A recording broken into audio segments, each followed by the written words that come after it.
By listening to this short ad, you are supporting our podcast. If you haven't heard about Anchor, it is the easiest way to make a podcast. Let me explain. It's free. There's creation tools that allow you to record and edit your podcast right from your phone or computer. Anchor will distribute your podcast for you so it can be heard on Spotify, Apple Podcasts, and many more. You can make money from your podcast with no minimum listenership. It's everything you need to make a podcast in one place. Download the free Anchor app or go to anchor.fm to get started. Thank you. Black Death was one of the great events of human history, a disease that spread through Europe more than any other continent at the time, like an angel of death aiming to destroy humanity, as similar to the Judgment Day, or so it seemed at the time. We are not trying to spread fear or panic people, as if to say that the plague was similar to coronavirus, or what scientists call COVID-19. On the contrary, we are doing this because we are trying to understand ourselves better and to know the difference between facing a pandemic with a religious fervor, believing either it is a divine punishment or a trial of faith, and the way we are doing it now in modern times, with being scientific and rational. That is not to say that there is no people who still look at this pandemic as God's wrath nowadays, because that's exactly what is happening in many countries, including the United States. I hope that we all are going to learn from these episodes how human ignorance can be dangerous and a threat to his or her own safety and well-being. Before we begin, a short notice of the resources we use to make this series possible are the following titles, and in case we add more or another resource, we are going to mention them for sure. Number 1, Louise Shipley Slavicsek, The Black Death, Great Historic Disasters Series, Chelsea House publication, 2008. 2. Manchester Medieval Sources, Rosemary Horrocks, The Black Death, Manchester University Press, 1994. 3.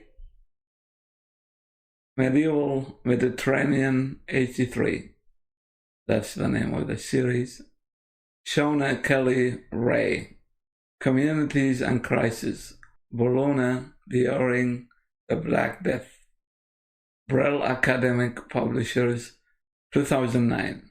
The Greenwood Press Daily Life Through History Series, Joseph P. Barron, Daily Life During the Black Death, Greenwood, 2006.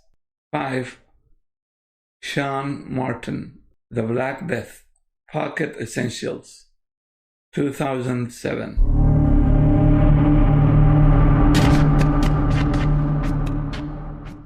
In 1346, Europe was hit by the worst natural disaster in its recorded history, the Black Death, generally believed to be a combination of bubonic plague and 2 other plague strains.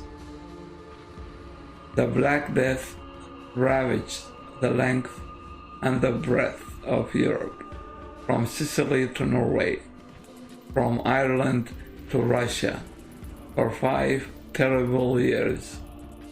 Scholars can only speculate regarding how many people perished in the lethal pandemic, which also swept across parts of Western Asia and North Africa during the late 1340s and early 1350s. Most historians, however, agree that the Black Death killed anywhere from 33 to 60% of Europe's total population, roughly 25 million to 45 million men, women, and children. A pandemic is a disease outbreak that affects a large geographical area and a high percentage of the population. As the bard knew so well, there were times in history when disease struck a mighty blow. The root meaning of the word plague. We know of many epidemics in history when a particular disease spread through a large population for a limited time, but relatively few outbreaks have reached the level of pandemics, in which huge geographic areas are affected, often for decades or even centuries. Fortunately for modern humanity, people's ability to travel far and swiftly, and thus spread disease rapidly and widely, began at the time we began to understand what disease really is, how it affects the human body, and spreads through populations, and how it might be treated effectively.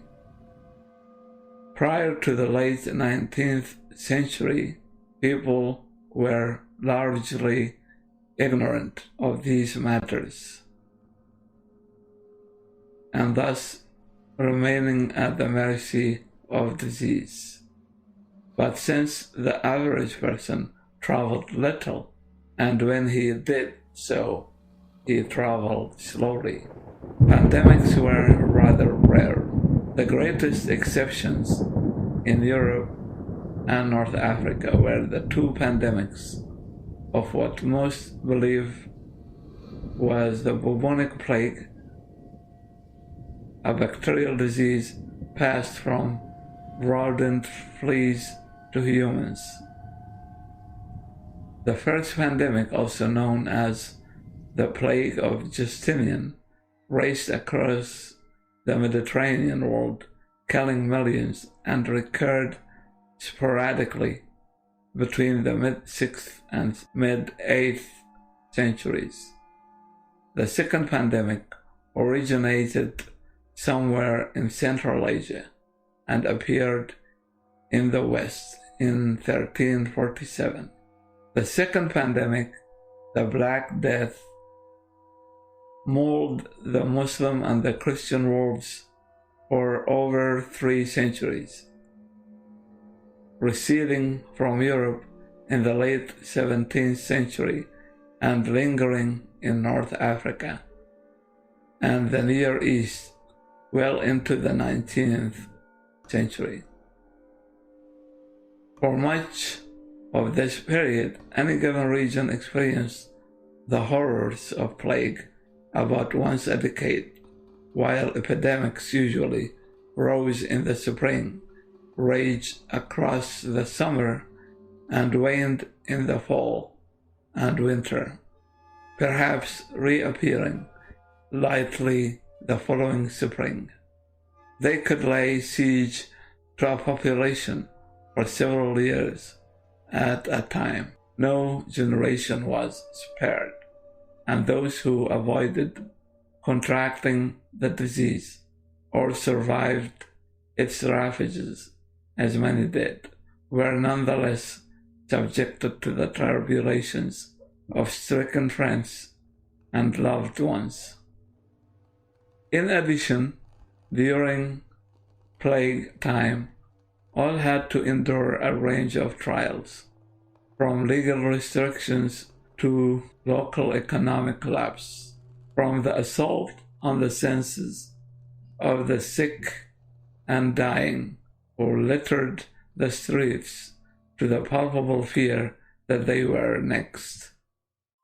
In early October 1347, 12 Genoese galleys put in at the port of Messina in Sicily.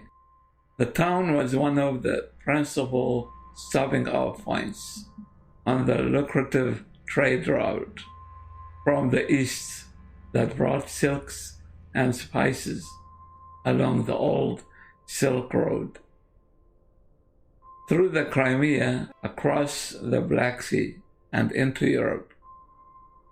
On this occasion, however, no silks or spices were to be unloaded from the vessels, which had probably come from the trading stations Genoa maintained at Tana and Kaffa on the north coast of the Black Sea. The port authorities found, to their horror, that scarcely anyone on board the 12 galleys was left alive, and those who were exhibited a pronounced lethargy and a strange sickness that seemed to cling to their very bones. They suffered from black boils and everything that came out of their bodies, breath, blood, pus, smelled awful.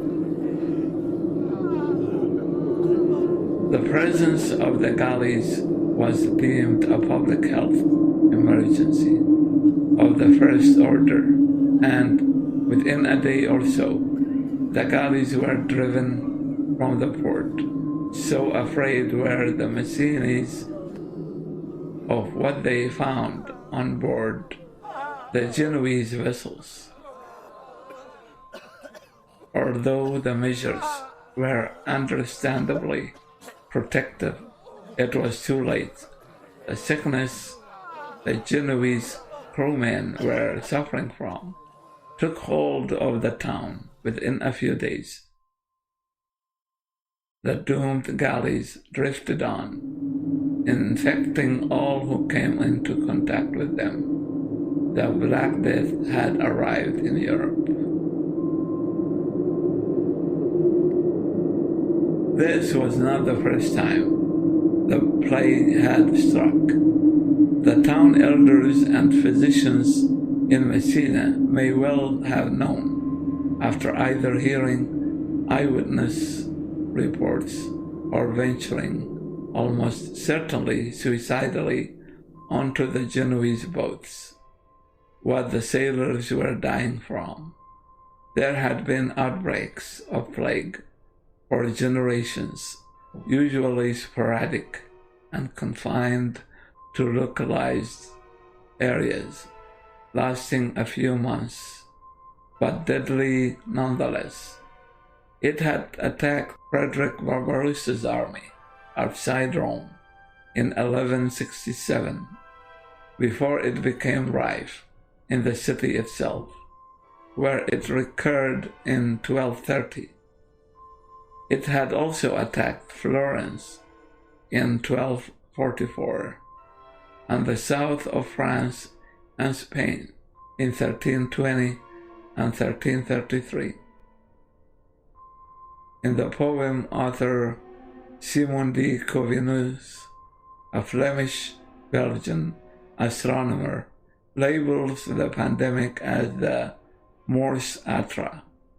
Later Europeans, translators of the Corvinus poem and of several 16th century Swedish and Danish chronicles that use the same term, took the phrase to mean the Black Death, even though the word Atra signifies both terrible and black in Latin. The translators may have chosen black rather than terrible as the more likely of the two meanings, because they were under the common misconceptions that the fingers and other extremities of plague victims usually blacken as the disease progresses.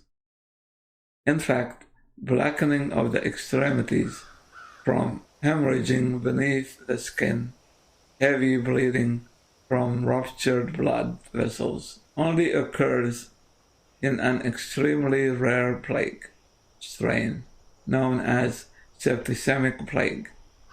Accurate or not, by the early 20th century, the term Black Death had become the standard name throughout much of the Western world for what may very well be the greatest medical catastrophe of all time.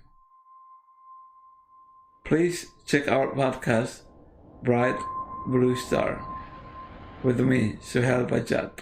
You are supporting me and the podcast by sheer listening. See you in the next episode.